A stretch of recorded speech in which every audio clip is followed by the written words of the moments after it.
Dni vína, verejná degustácia od roku 1981.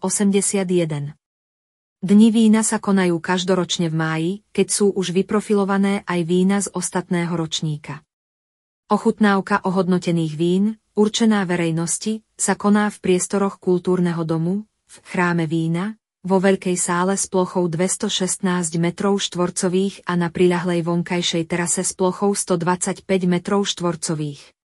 Oba uvedené rozľahlé priestory sú zárukou, že účastníci ochutnajú vína v pohodlí, bez tlačenice pri výdajných stánkoch a banketových stoloch či na terase pri drevených sudoch.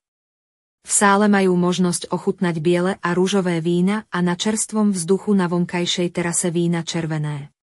Systém ochutnávania v stoji umožňuje bezprostredný kontakt s vínom a dáva účastníkom neopakovateľnú možnosť vzájomnej konzultácie o konkrétnej vzorke vína. Tým vlastne získavajú nenahraditeľné skúsenosti a nové vedomosti a o to vlastne ide, preto sem merali cestu. Organizátorov tohto prestížneho podujatia nesmierne teší, že návštevníci z neho odchádzajú predsa len o čosi múdrejší, vo veci vína, ako keď prišli. Veď niektorí z nich k nám dokonca zavítali už viac ako 40 krát.